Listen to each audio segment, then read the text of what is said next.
చూసావా, నేను చెప్పా కదా వాళ్ళు ఇక్కడే ఉంటారని.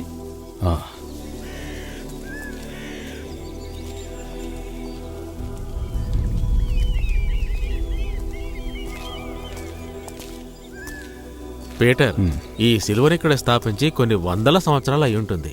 థామస్ గారి టైంలో అని చెప్తూ ఉంటారు. ఈ సిలువ ఎంతో శక్తివంతమైంది. పూర్వం అబ్రహాం కుటుంబీకులు ఈ సిలువ సమక్షంలోనే పంచాయతీలు అవి జరుపుతూ ఉండేవాళ్ళని మన పూర్వీకులు చెప్పారు. ఇక్కడికి వస్తున్నానని చెప్పుండొచ్చు కదా లారా, ఎక్కడెక్కడ వెతకను? అన్నయ్య, అది ఆంటీ చెప్పారు ఎవరితోనూ చెప్పొద్దని. ఆంటీ ప్రేయర్ అయిపోయింది.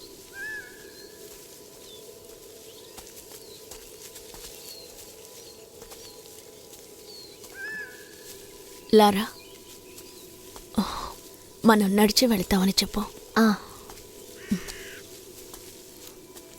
అన్నయ్య, మిమ్మల్ని ఫాదర్ని వెళ్ళిపోమంది. ఆంటీ నడిచొస్తుందట. అది నడిచి వెళ్తే చాలా టైం పడుతుంది కదా. నువ్వు ఉండు, వాళ్ళని ఎక్కడి నుంచి నడిచే వెళ్ళనివ్వు. నడిచి వెళ్ళే అంత దూరమే కదా.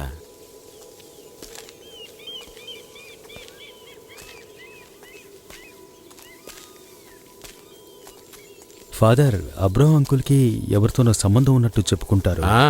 అది చాలా సీక్రెట్గా ఉండేది. అందువల్ల ఆ ఇంట్లో చాలా సమస్యలు తలెత్తాయి. ఎందుకు అడుగుతున్నావు? ఏం లేదు ఫాదర్, విషయం ఏంటో తెలుసుకుందామని అడిగాను. అబ్రహం అంకుల్ ఇక్కడికి వస్తున్నట్టు మీకెప్పుడు తెలిసింది? వస్తాడు వస్తాడు అని ఎప్పుడూ చెప్పేవాళ్ళు. ఇప్పుడే దానికి తగిన సమయం వచ్చిందే అని అనుకుందాం. తను వస్తాడని చెప్పింది ఆ ఇంట్లో వాళ్ళ అమ్మాయే. రెజినా? తనే. ఇక్కడ చర్చిలో విశేష పూజలు, ఊరేగింపులు అవి జరిగాయి కదా. ఆ రోజే రాత్రి పూజకనే తను వచ్చింది.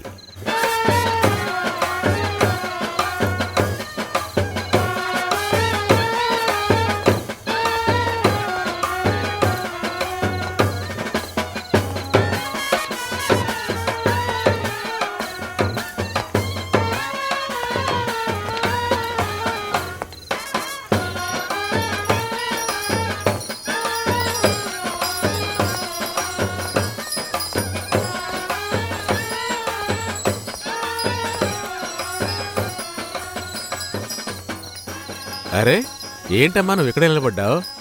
సూజన్ ఇంకా నువ్వు కలవలేదా? మిమ్మల్ని కలవడానికి వచ్చాను. ఓ విషయం అడగాలి ఫాదర్. అడుగు. అది కుటుంబ విషయం. ఫాదర్, మా నాన్నగారి బాబాయ్ చనిపోయారని తెలుసు కదా. ఐసాక్, ఏమైంది రెజినా? ఆయన ఎలా చనిపోయారు? చావలేదు, చంపేశారు. అదే నిజం. ఆత్మహత్యని చెప్పుకుంటూ ఉంటారు. నాకు తెలిసి అది హత్యే. ఎవరు చంపింది? ఆయన గారి భార్యే కాక ఇంకెవరు. ఆవిడ వల్లే అతను చనిపోయాడు. పంజరంలో చిలకలాగా అయిపోయాడు. ఆ ఇంట్లో పనిచేయడానికి వచ్చిన ఒక పని మనిషి తను. ఆ పని మనిషి గర్భవతిని తెలియగానే ఐసాక్ని ఇంట్లో నుంచి తరిమేశారు. అవును, ఈ విషయం ఇప్పుడెందుకు అడుగుతున్నావు?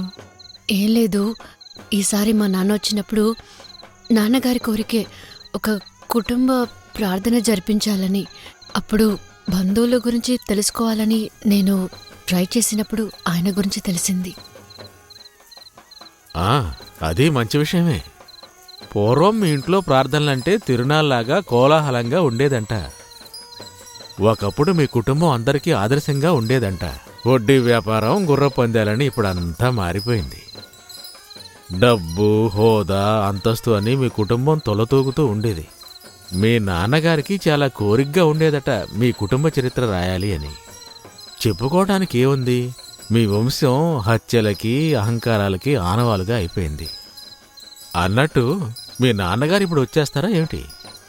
తరతరాలకి సరిపడా డబ్బు సంపాదించినప్పటికీ ఆయన ఇంకా శ్రీలంకలోనే ఉండటం ఎందుకో నాకు అర్థం కావడం లేదు. నాన్న వచ్చేస్తారు, వెంటనే వచ్చేస్తారు. ఫాదర్, ఇంకో విషయం. ఏంటి రచన? ఇంట్లోంచి తరివేసిన ఐసాక్ అంకుల్ తర్వాత ఏమయ్యాడు? ఆయన ఆ అమ్మాయితో కలిసి నాశనం అయ్యాడు. వైజాగ్లో ఎక్కడో ఉంటున్నాడని నేను విన్నాను. ఓ అబ్బాయి ఉన్నాడని కూడా తెలిసింది. జోషియో లేక జానియో ఏదో పేరు. తనొక పనికి మారిన వాడని తెలిసింది. కన్న తండ్రినే చంపడానికి ట్రై చేసి ఆ తర్వాత ఊరు వదిలిపెట్టి వెళ్ళిపోయాడంట. ఆ తర్వాత ఏదో ఓడలో పని కుదిరాడంట. అదంతా వాడి తలరాత. మనం అనుకున్నట్టుగా జీవితం సాగుతుందా ఏమిటి?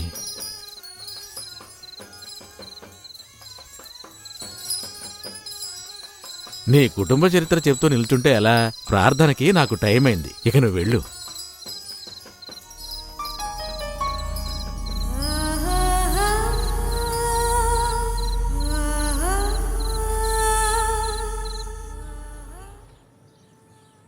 రెజీనాకి మన గురించి అంతా తెలిసిపోయింది. ఐసాక్, ఇక లేట్ చేస్తే ఆయనకి తెలిసిపోతుంది. తెలియాలి, అతనికే తెలియాలి. అదే నాకు కావాల్సింది. కానీ దాని ద్వారా ఆయనకి తెలియకూడదు. ఆ సంతోషాన్ని నేను దానికి ఇవ్వను. ఆయన ఈ ఊరు రాగానే నేనే ఆయనకి చెప్పేస్తాను. ఆ నిమిషం అతన్ని నేను చూడాలి. యూనో, ఆ కుటుంబం నుంచి నువ్వు శాశ్వతంగా బయటకు వచ్చే ఆ నిమిషం.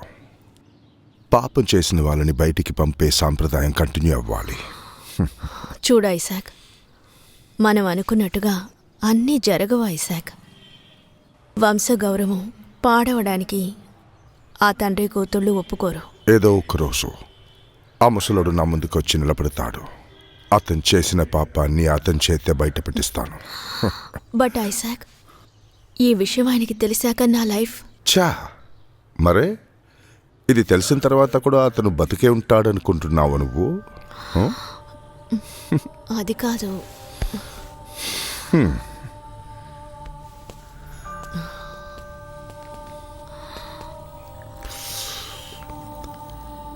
ఆల్రెడీ అతనికి హార్ట్ వీక్. ఎవరికీ అనుమానం రాకుండా చంపేయచ్చు మనం. లేదంటే ఆ కుటుంబానికి చెందిన ఒక వ్యక్తికి ఇంతకంటే అద్భుతమైన ఒక మరణం వాడికి కలలో కూడా దక్కదు.